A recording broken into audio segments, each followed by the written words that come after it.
Welcome. Thank you all for joining us today. My name is Thomas Vague, and I am a project director with the Inclusive STEM Ecosystems for Equity and Diversity program here at AAAS. On behalf of our AAAS IUSE initiative, I would like to welcome you to today's workshop, Transform Your Department Culture, Helpful Examples for Inspiring Change. Today's workshop will feature presentations from Dr. Tessa Andrews, Dr. Michael Wittmann, and Dr. Teodora Shuman. Before we jump into the workshop, I have a few housekeeping notes. Oh, there we go. This presentation is being recorded. The recording will be made available in the coming weeks on our website at AAASIUSE.org, and the slides are being posted and available on the website if you'd like to follow along. You will also receive an email with a link to the recording when it's available. Please note we will transition into a Q&A and discussion for the breakouts following these presentations. These breakout rooms will not be recorded to allow for deeper engagement. Also, we have closed captioning available for this workshop provided through Zoom. You can download and view the full transcript by clicking the CC button at the bottom of your screen. For those of you who are new to AAAS IUSE, this initiative seeks to support faculty, students, and the greater undergraduate STEM education community by disseminating research and knowledge about STEM teaching, learning, equity, and institutional transformation. We invite you to learn more about the AAAS IUSE initiative at our website and hope you will join our community as future contributors. You can also follow us on Twitter at IUSE Program and LinkedIn to stay up to date on our latest events, blogs, or to share what you've learned at today's workshop.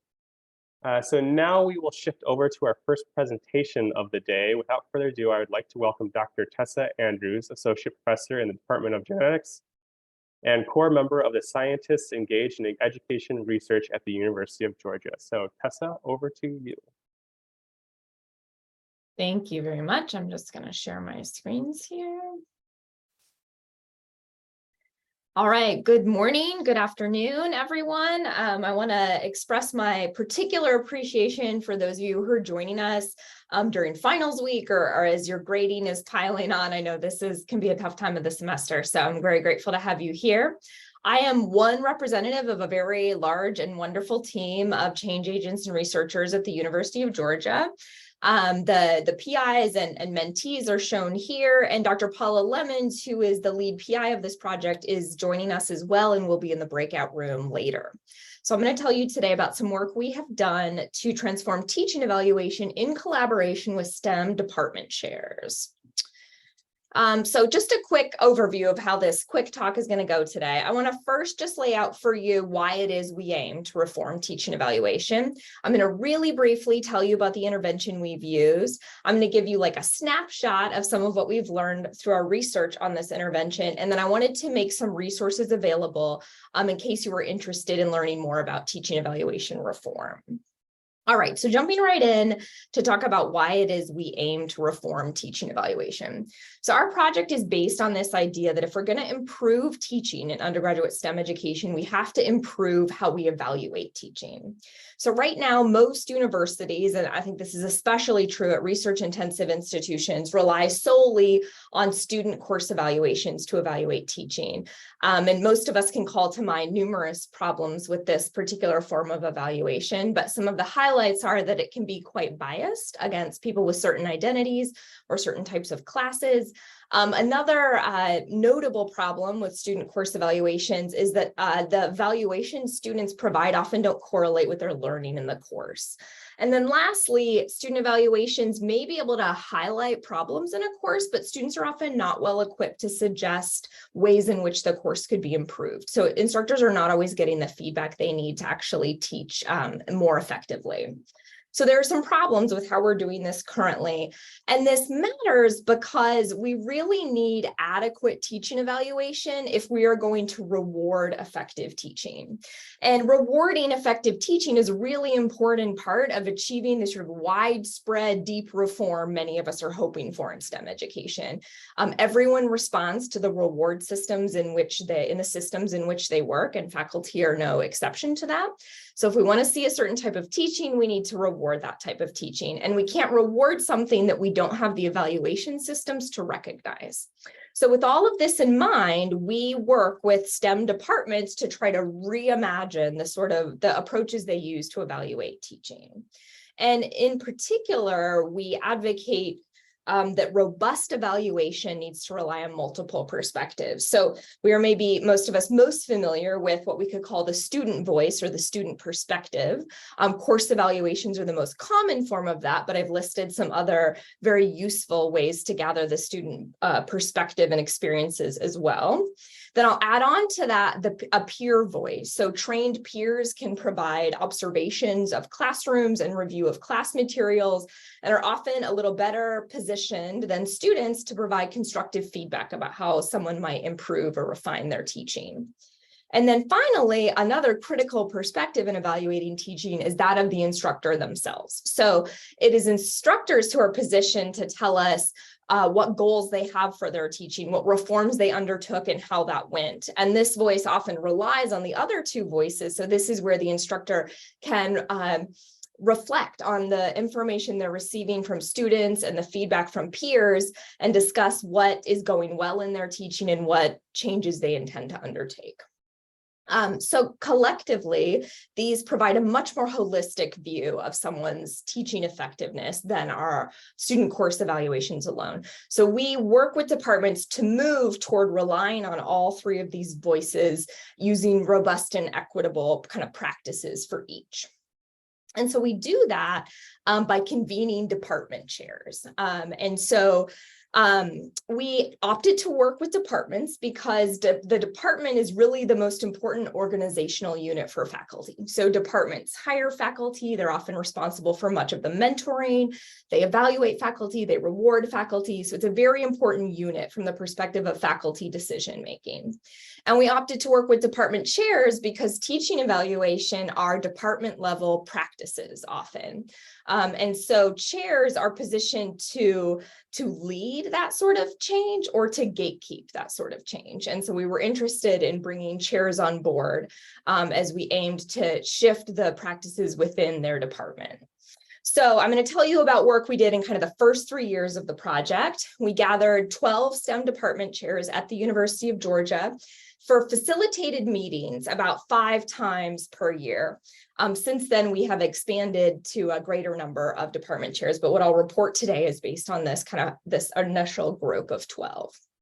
All right, so I next want to tell you a little bit about how we designed those facilitated meetings.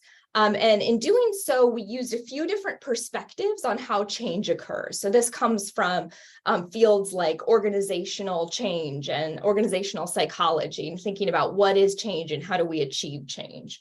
So the first perspective we relied on heavily as we designed these meetings is called the social cognition change perspective. And so this perspective really defines change as requiring folks to develop new ways of thinking. And so based on this, we assumed that we would not arrive at new practices in departments until we had shifted ways of thinking about teaching evaluation, for example. So I'll give you a few examples of how this change perspective informed the interactions we had with department chairs. So one example of this is that we provided chairs with new frameworks for thinking about teaching evaluation.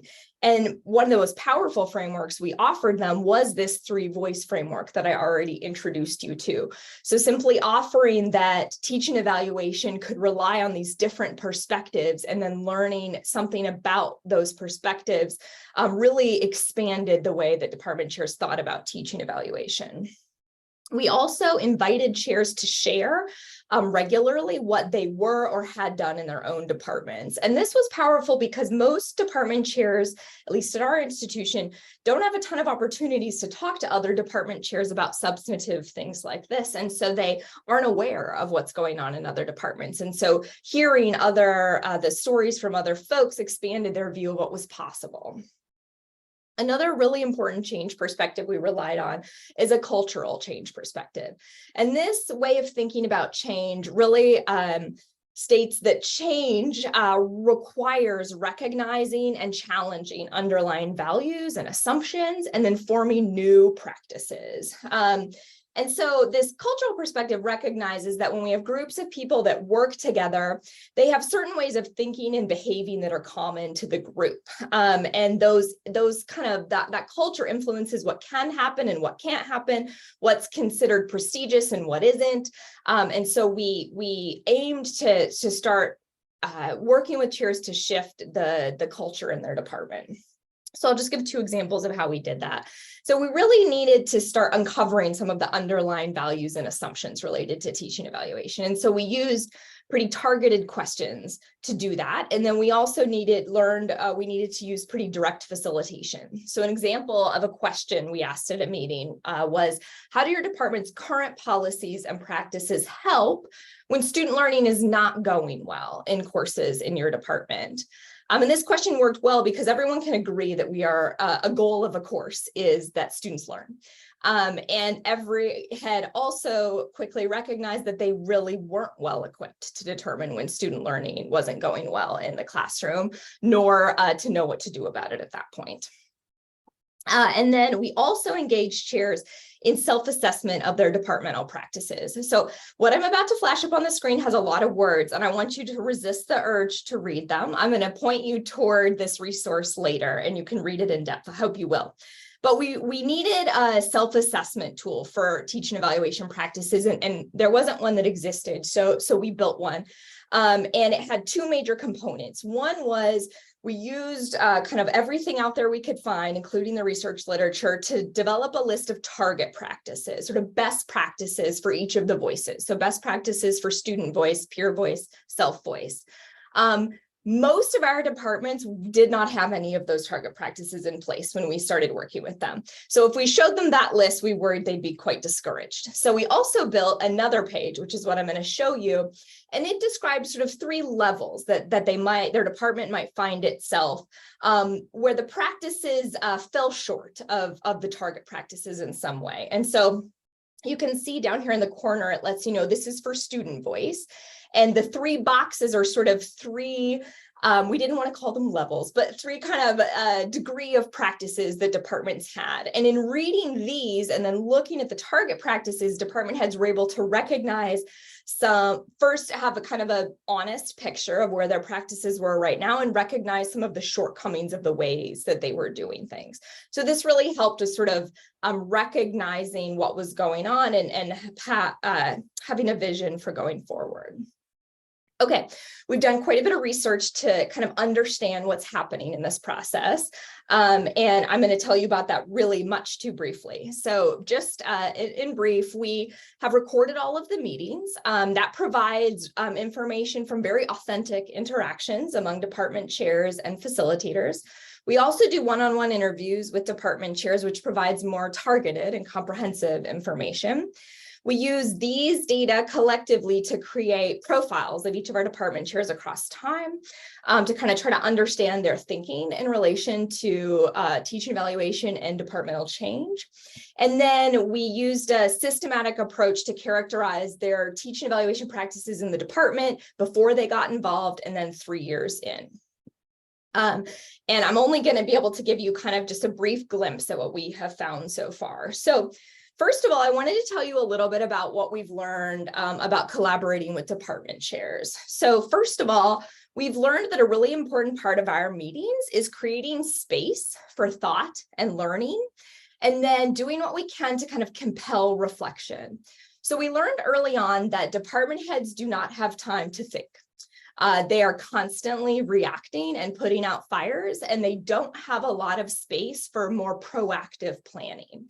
And so our meetings could create space where they could think a little bit more proactively about how they might want to reform teaching evaluation.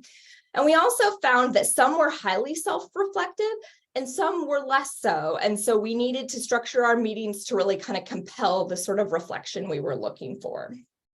We also learned that we needed to provide considerable scaffolding to support their learning and pretty differentiated support. So departments were going to take different paths, and we needed to be there to support them on that path.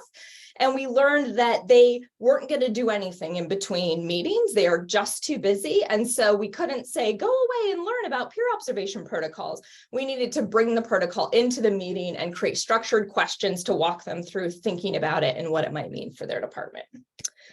And then finally, we learned, and I believe Paula, who's on the call, kind of coined this phrasing, we needed to be persistently present with positive regard. And so there's two pieces to that. The first part, the persistently present, we often talk about as the drumbeat. Like we needed to be meeting with them regularly and talking about teaching evaluation so that it didn't fall off their radar.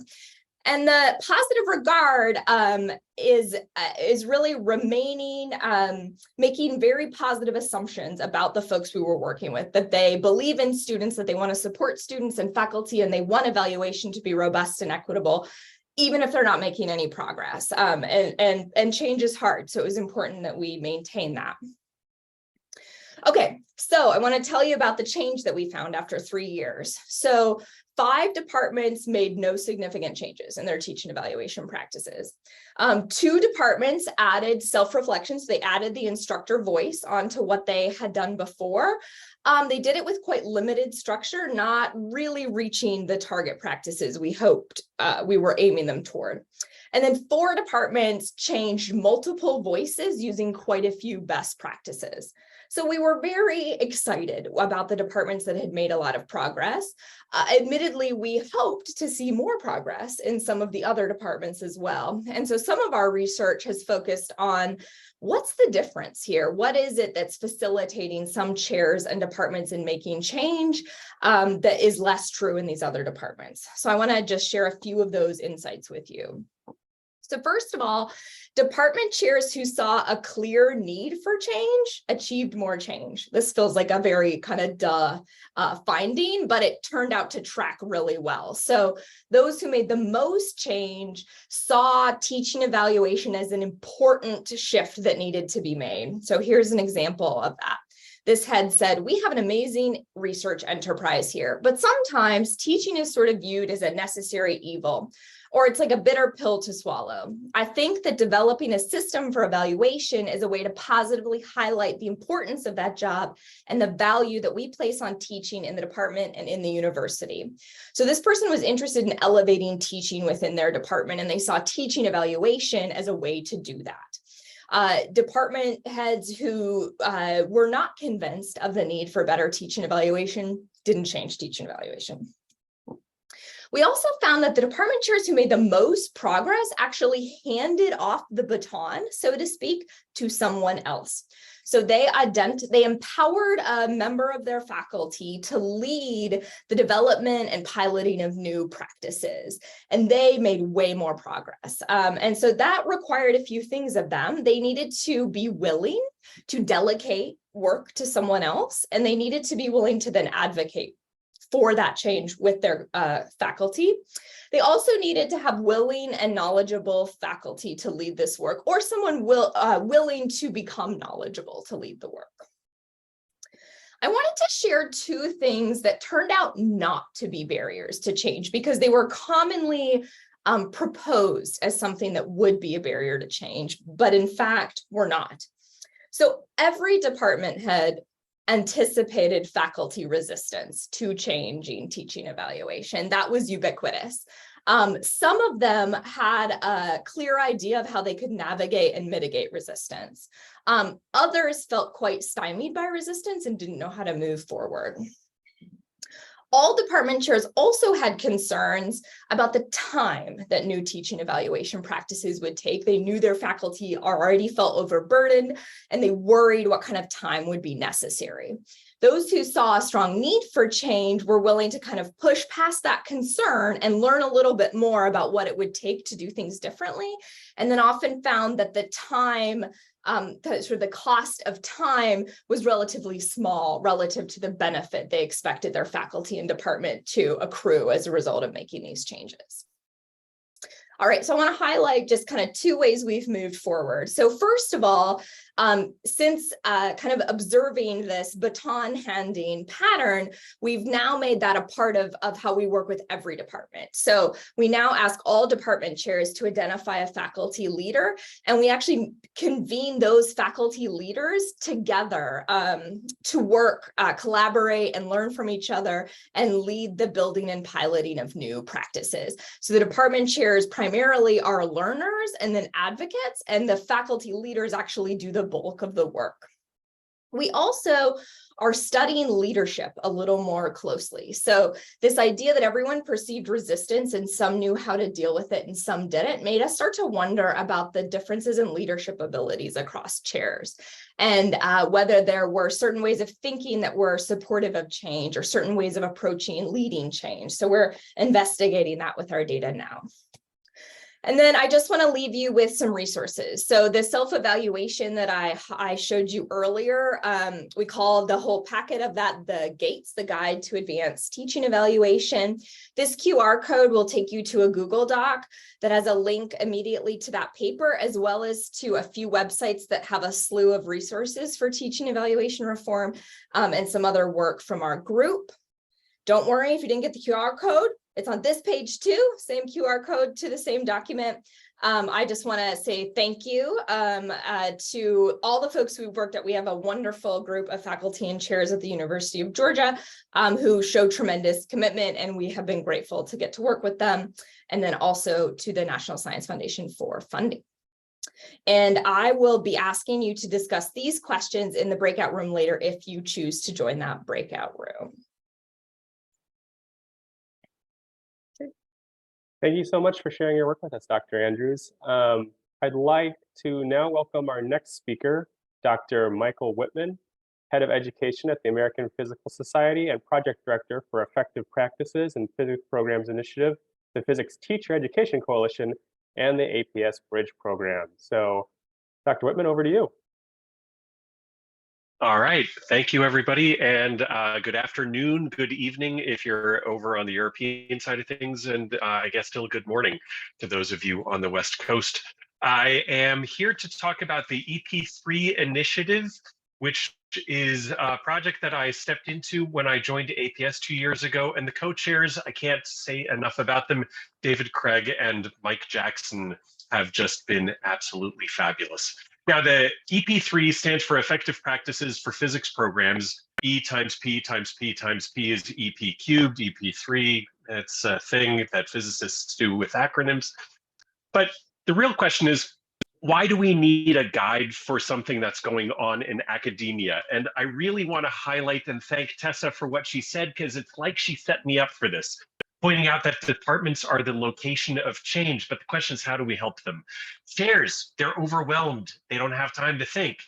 I was a chair once. I remember not having time to think. So the question is, how can we help them with some of that thinking and the work they need to do? And then the idea of forming new practices. Yes, absolutely. But what are those practices? What are the strategies that help you implement those practices best? That is what the EP3 guide is about. And so the question then is, why do we need this? What's the actual issue here? Well, academia is changing right now, and there are plenty of departments that are trying to thrive but are struggling in many ways. And it's changing in different ways. We all have to acknowledge the effect of COVID, but also there's the demographic cliff of 2026 that is coming our way, and enrollments have dropped. The percentage of students coming from high school into college are dropping. And so that is an issue we all need to be concerned about. Then also, we recognize if people have to change, we know that sustainable change, something that really lasts, that takes time.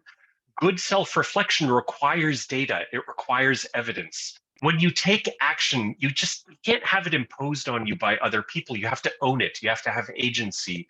And once you actually do something, you have to evaluate it. You have to gather new data and evidence and see whether or not it works. It's in the best interests of academic societies, such as APS, to look at education, because in many ways, focusing on education now is a way to ensure the membership in the future. So This is one of the reasons that the American Physical Society, together with the American Association of Physics Teachers, has used support from the National Science Foundation and the APS Innovation Fund to do this work. When we've asked faculty what they want, especially younger faculty, but really everybody, they want support, they want some help, they want to understand this thing called departmental politics. They want to know more about how to carry out undergraduate research. They want to be wary of and aware of and cognizant of what to do about threats to the department. How do you do good outreach? We're worried about enrollment. What do we do about recruitment and retention? How do we change our teaching? How do we change our curriculum? What's going on with the online world? These are all questions that we hear from faculty. And if we could provide information and resources for faculty across the country for this, then it might make their lives a little bit easier. One of the areas that we're really deeply concerned about also is that there are various threats. Last year in 2022, we asked roughly 750 faculty departments, chairs, physics departments. We got over 200 responses. I'm being a little nebulous here with the numbers because it's about 210, 220.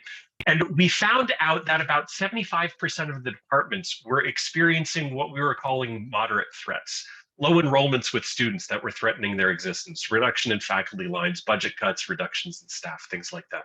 We also asked about severe threats, and these were things that they had experienced just in the past 2 years, so from 2020 through 2022. Yes, we know that's during COVID, but COVID period and the funding issues around it aren't over. What we found was that a startling and painful 20% of physics departments were experiencing the major threat of either merger with another department or program or closure of their programs, often due to low enrollment. So what do you do about that? How do you help people who wish to be thriving physics departments but might be under threat? Well, we created a guide of practices that are arranged thematically where there are many strategies to address each practice. And I'll tell you, this has a URL written on it because we found that QR codes take you to your phone usually because you need the picture and all that. And then the guide is readable on the phone, but it's better on a laptop. So this is what it looks like when you click on the link. And so you've got a guide overview and you've got some issues about how to get started. I'll show you a little bit about what these program goals are. But the thing that stands out to me here, the biggest thing is just to be intentional and figure out what it is you actually like, to come up with a plan. And so there's a lot of stuff there. We have sections. We have sections on students and instruction. Here's 16 different sections that go quite a while into recruitment, retention, advising and mentoring, how to help people with career prep, skipping a couple of lines, computational skills. It's one of our most popular sections about how to build computation into physics, how to create a program for high school physics teacher preparation, how to deal with different things like degree tracks and dual degree programs, which can be common in physics and perhaps other areas. But yeah, there's a bunch here. One of the points I want to point out is that this is not for physics. A surprising amount of this is not for physics. My favorite example of that is that we've got history departments who are using parts of the guide to do their work. And they're doing that especially in the sections on department, culture, and climate. There's a section on how to be an effective chair. For those of us who have to create strategic plans, there's a guide for how to do that.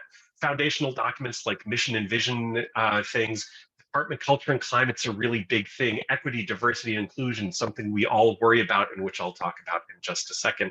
The ethics page and so on and so forth. There's a bunch that is here that is useful for folks outside of physics, and I strongly encourage everybody to look at it.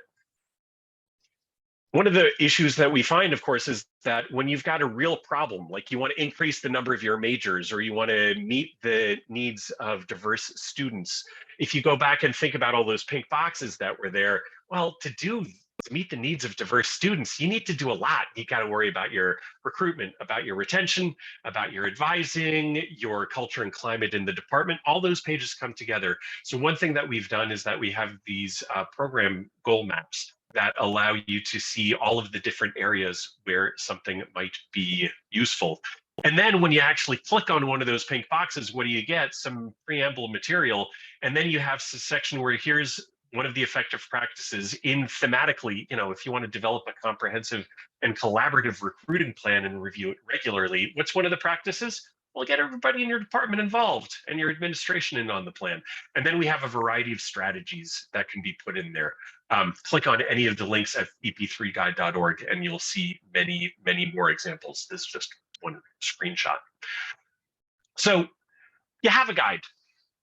You want to use the guide. It's a question of, well, why should anybody trust the authors of this guide? And what are we doing to keep up with the times?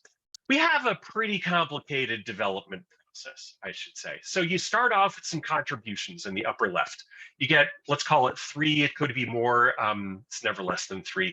We have an editorial board that synthesizes this. This is a group of folks who take all the material and put it not only in the right format of how we've written the guide as kind of a folding outline, but also just getting the themes together, really honing the language, really making sure that it says what it needs to say. We've had about 110 contributors, over 110 from 90 different institutions. And once the writing part is done, it goes to a review panel. We've had over 130 review folks from over 100 institutions.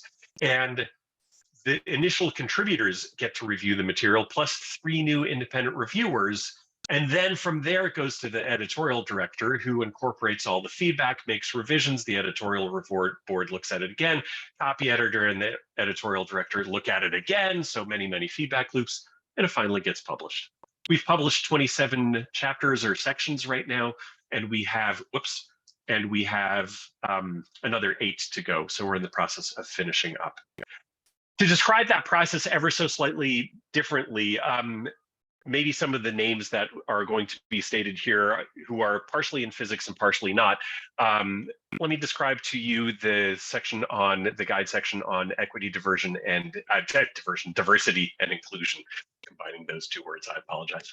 So we started off with contributors like Ed Birchinger, Zara Hazari, Arlene Modest-Knowles, and Jesus Pando, leaders in EDI work in physics. The synthesis committee again brought in leaders of EDI work together with, anytime there's a star, that means it's a member of the editorial board or the task force that preceded it. Those folks worked to write up all of the details. They worked in collaboration with each other. And because this is such an important section and the language is changing so quickly, it's worth pointing out that we got our first contributions in 2019 and we went live with the section in 2022. And by that point, some of the contributions we'd gotten from just 3 years earlier were already a bit out of date. So we had to work on that, revise and so on. The reviewers were, again, a very large list of people. And because this was super important, we created a review committee to go back over it again. And once all of that was done, only then did the guide get published. What are we doing with the guide? Well, obviously, the guide itself is a kind of knowledge curation. We're collecting and disseminating effective practices. We're also doing some network building. We have facilitated cohorts and a variety of focus teams working on established problems in their own departments. DALI stands for a Departmental Action Leadership Institute. This is a place where people work together as department action teams to enact change in their department. We're doing leadership training with workshops, and webinars are on their way. We have been doing site visits to a variety of institutions and are working our way toward departmental reviews using the materials here. Several institutions are already using the EP3 guide to guide their department review. And we've also got some program improvement activities with action plans and so on and so forth. So there you go. That's the EP3 guide. Feel free to check it out. And if you join my room and the discussion section, I will be asking you about the problems you've got going on in your department and how you plan to address them and what kind of help you need. So I hope to see some of you there. Thank you. Hey, thank you, Dr. Wittmann, for sharing your work in EP3 with us.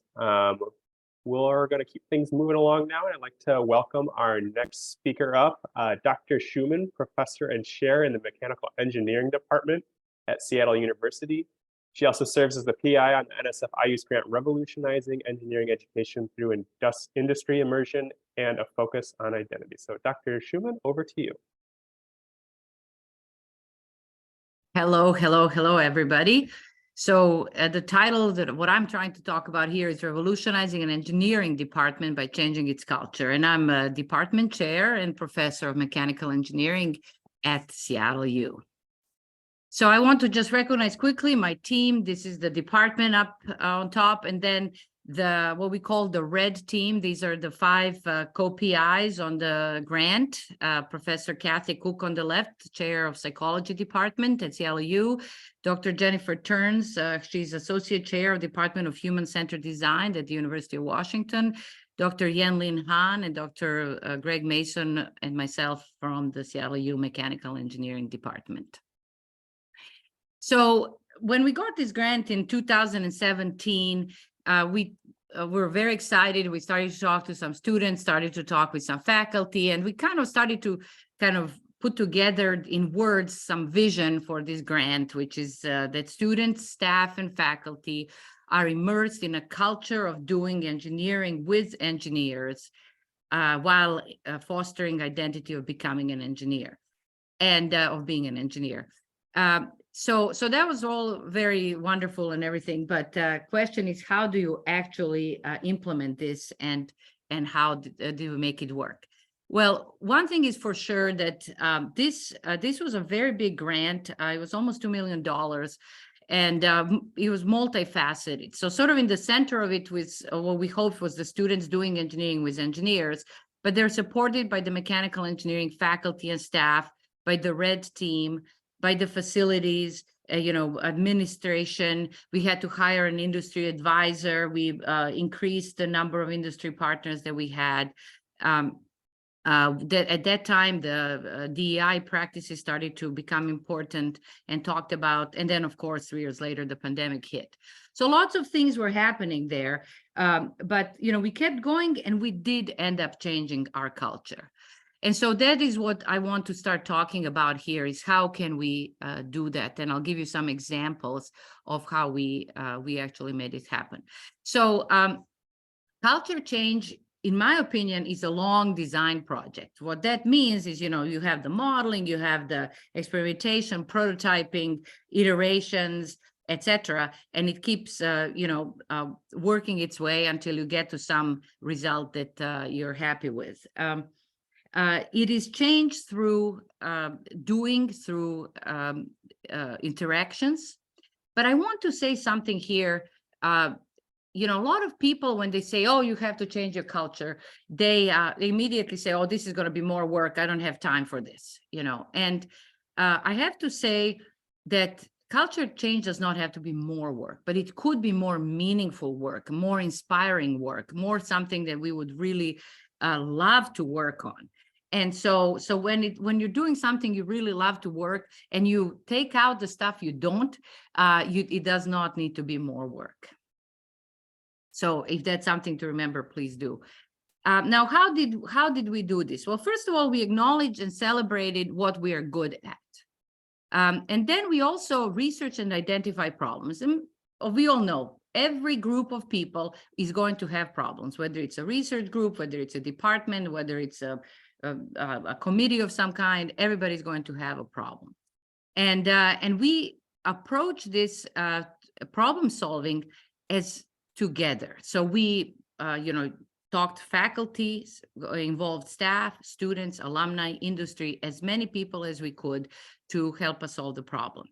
And then we also did something else, which is periodically connect on common themes so that we can maintain our shared vision as a department. And once we started this, and started to do a few things, a few items, action items, and made them successful, we almost felt like we threw a snowball down the hill, and it kept growing and growing. And so at this point, we have this snowball effect that's kind of going down the hill on its own. So how did we, what were some of the action items we took? Well, one of the first ones was the tweak in the annual performance reviews. So both our faculty and staff are doing annual performance reviews, and I as chair have been reviewing them.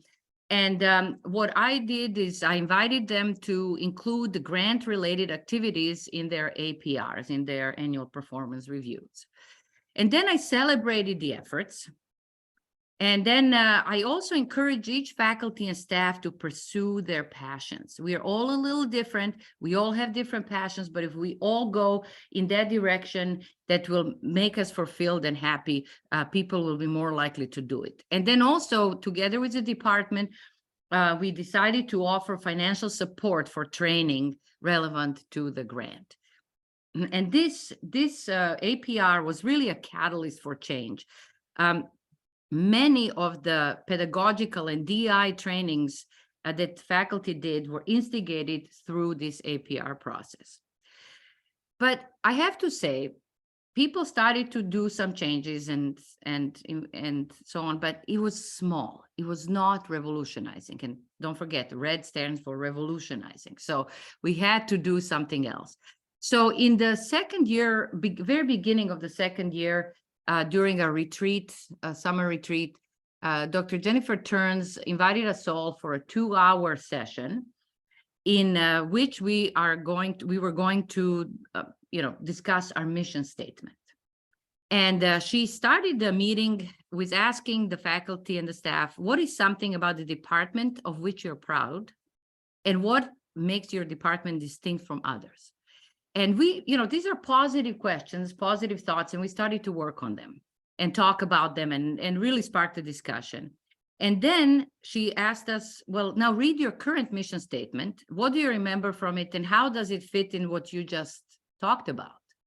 And of course, that gave us a pause and understanding that something probably should be changed. We divided into smaller groups. We worked on, what should be in our new mission statement. Then we all agglomerated together and came up with this statement, which says that the mission of the Mechanical Engineering Department is to provide a technically rigorous, design-focused education in a collaborative environment that emphasizes individual attention and connections to industry while preparing students to help create a more just and humane world. So this just and humane world came directly from the mission of Seattle University. Individual attention is also one of our mottos of how we teach at our university. We care for individual attention of each student. But then the connections to industry came directly from the grant, Engineering with Engineers. Also, technically rigorous design focus is something that we, as mechanical engineers, like to teach. And then also we really wanted to create this collaborative environment in all aspects. This 2-hour meeting showed the department that we can accomplish something relatively big together, collaboratively, and really gave us sort of a boost so that when we encroach into next levels of changes and ideas, we were actually more successful in trusting that we can actually make a change happen. And so we made changes in shared vision, in policies, in faculty, in the curriculum, and we made, I would say, 54 action items. So things we changed. Not everything is transferable to other programs. So I'm talking here about just a few that are. Then there is more than what I'm talking about that is transferable. And we are writing papers about them right now, etc. But what is interesting is that the whole time we had here the industry as a kind of connecting point and focus of each one of our changes. So the basic things that what we did is we continued to have our senior design sequence, which is a year-long sequence, industry sponsored. Students work on that, but they have weekly interactions with the engineers from industry. We put real engineering projects in freshman year and second year and third year of the grant of the curriculum, and depending on the class, that varied the amount of mentorship and connections with the industry. We also actually made specific 3 classes which are offered in spring, which have weekly interactions with mentors from industry. We also hired an industry advisor who was able to, he was, CEO of a company. He's started an entrepreneur, started a whole bunch of companies. He was somehow able to put 8 hours a week into our program, actually being physically present and working with the students inside of the program. So a lot of changes, extracurricular and curricular.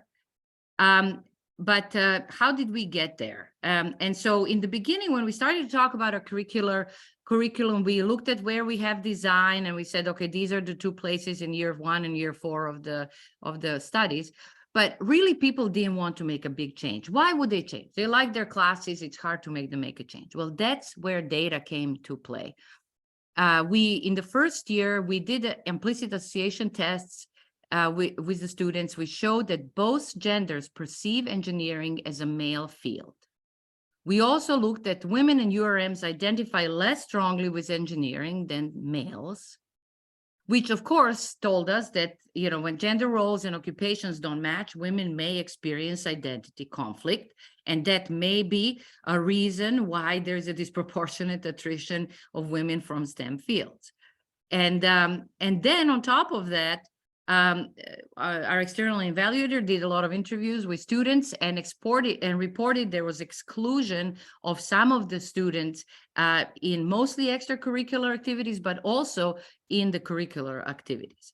And when people in the department saw this, they said, okay, yes, we do have a problem. We do have to change. And that's how people enthusiastically embarked on curriculum development. And, you know, we did a lot of research and idea generation and prototypes. At some point, we had 6 different prototypes. Here's another trick. How do you decide which one of those prototypes you will go through with? And I can tell you, what we did was a little trick. We asked our seniors. And we asked them, what do you think? Which one of these prototypes works? Which one doesn't? Why? Or what's better? And what are the pros and cons, etc.? And they told us, they gave us a roadmap, which actually looked like this. We had a big change in the third year of the grant, where we integrated classes from different disciplines, mechanical engineering and electrical engineering.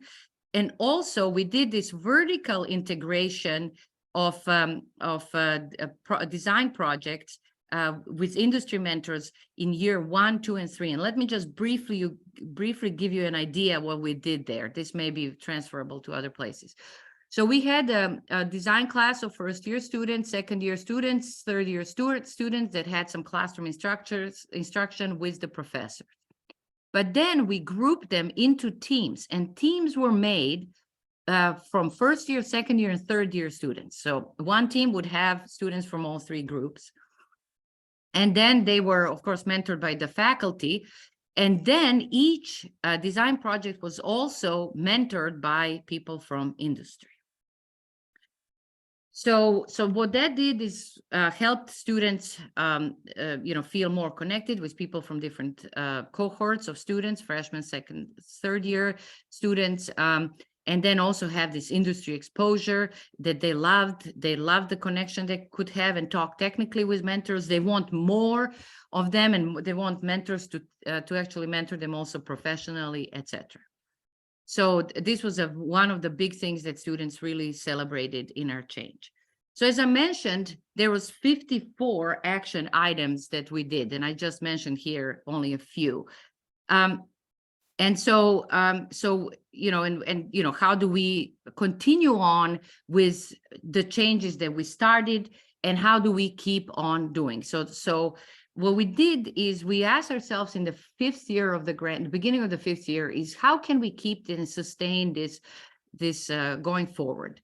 And we realized that we really need to have frequent meetings that really are connecting us as a team, faculty and staff. And so what we decided is to have a 1-hour session once a month that has a little simple prompt that somebody comes up with. Nobody needs to do any preparation. And then everybody has a chance to say something. We give everybody 2 minutes, and we popcorn from one person to another. And then after everybody is done turn taking, then we have a little discussion, and we see whether, you know, we connect on some of these themes. And I can tell you some of the topics that we pick, like these simple prompts, are something that everybody can connect with. Like, for example, like after we came back from into the classroom and into the building about a year and a half after the pandemic started, the first question was, share something that has happened to your teaching since you've been back in classroom. Okay. The next one was, what has it been like to navigate back in person in the classroom and labs? The third one was, what has it been like navigating student attendance issues in the back in person, yet still in COVID world, and so on. So you can see these are topics that connect all faculty, no matter what their expertise is, and staff as well. And so then our discussion that came out of after in these meetings was something that we could all find connecting points with, and maybe even some action items, et cetera, et cetera. So it was really fruitful in a lot of ways. And it was also, what it did is gave every individual opportunities to feel valued, and also a collective opportunity to make sense of this varied information. And what that did is it made all of us have a stronger sense of belonging to the department, and our trust between each other has deepened. And we actually, at that year, we actually hired several new faculty and staff, and all of them assimilated seamlessly in the department and really, and very quickly, and really loved the department that they are now a part of. And so from here, we are actually currently holding workshops in which we are co-designing a toolkit, which we will make available to others to use and apply in their places. We will also are giving a workshop at the American Society of Engineering Education annual conference this summer on sustainability of change. And then we will be at FIE this fall, and we are writing papers right now to summarize everything we are doing. And give details. So again, this is our team, and here is the QR code that you can look at our website. Our website is a little outdated right now. We are waiting for the summer to find some time to update it. So bear with us, but it's happening. But by the way, we are on quarter system, so we are still in the middle of our quarter, and we'll be done by about June 15th. So that's that. Thank you so much. Great. Thank you so much, Dr. Shuman.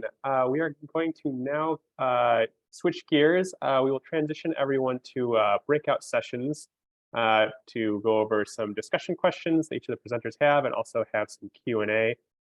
Breakout rooms are self-assigned, and they are organized by the speakers that you just saw. I'm going to ask my colleague Drew to go ahead and open up the breakout rooms now. So you should see a little pop-up on your screen allowing you to go ahead and select the breakout room. And if you don't see that pop-up on your screen allowing you to go ahead and select that room, you can just go down to the chat and go ahead and let us know the last name of the speaker that you would like to join us. We'll go ahead and automatically put you in that room. Other than that, we will be back here at about 3:20, so it'll allow for about 25 minutes of discussion, and we hope you enjoy your conversation. So thanks, everyone. See you soon. Hello, everyone. Welcome back. Thank you so much for joining us for these breakout sessions. Before we adjourn, I want to give a quick minute for our facilitators to each give a quick one minute recap of any salient points or takeaways that they had from their discussion rooms. I'll start with Dr. Andrews and Dr. Lemons, if you have anything you'd like to share from your breakout rooms. Thanks, Thomas. I was just now remembering that I was supposed to do this. So there was great discussion in the room about sort of how folks navigate departmental change, what that looks like, how they think about supporting chairs, and what how different voices may be implemented, which is all a little bit vague, but we had a great talk.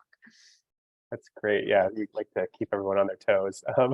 Dr. Lemons, did you have anything from your side that you want to share?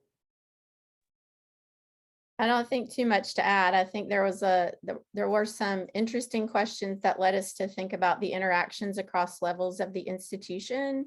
So how does department level change lead to change among individual faculty? And then how does university or institution level change influence those lower levels? So there was, I think, some really fruitful discussion about that as well. Great. Thank you for sharing that with the group. I'll then turn it over to Dr. Wittmann. Takeaways from your breakout room. Yeah, we had a really fun discussion. Thank you to everyone who is there. We looked, I think a theme of what we looked at was focusing on the change that you can work on and recognizing that sometimes you can't do some of the things that you wish you could do. We also talked about the difference between a deficit mindset versus asset-based mindset of focusing on strengths. We looked at a couple of specific topics like EDI, or we haven't even decided on which acronym it is, which is a sign of how much the area is in flux as a field. And also things like retention, not just recruitment, but the retention of students and a couple of other things. So really focusing, and at the end came a question about whether or not anything similar existed that didn't have physics in the title. And so I had a chance to repeat that it says physics in the title, and some of the things are specific to physics, but many of them are specific to science, more broadly speaking, and to academia, more broadly speaking as well. That's great. Thanks for sharing with the group. And now I'll turn it over to Dr. Shuman. Takeaways from your breakout room. Yeah, we talked about a lot of different things, and a lot about the resistance to change, and we were trying to figure out how we can overcome that in a lot of ways. And so some ideas that came up was, well, first of all, why is there resistance to change? It comes from, let's say, a fear that people will lose something that they do well, and also that something may come out of the change that may be a failure for them. And so people are afraid of failure, and so we have to recognize that when we're talking to people who are resistive to change, and see how we can mitigate those fears and solve the problems. People talked about inviting experts, talked about how to that leadership is important in sort of allowing change and motivating change. Another motivation can come from, let's say,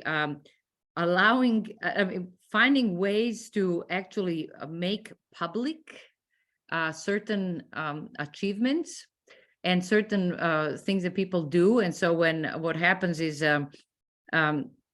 if you show people that those who in a department meeting, let's say that those who have made, let's say, active learning part of their teaching, their evaluations are being better, or their post and pre-tests are showing a big difference, then people may say, oh, wait a minute, maybe I should do something like that and go get trained and do it. And so that was one of the ideas.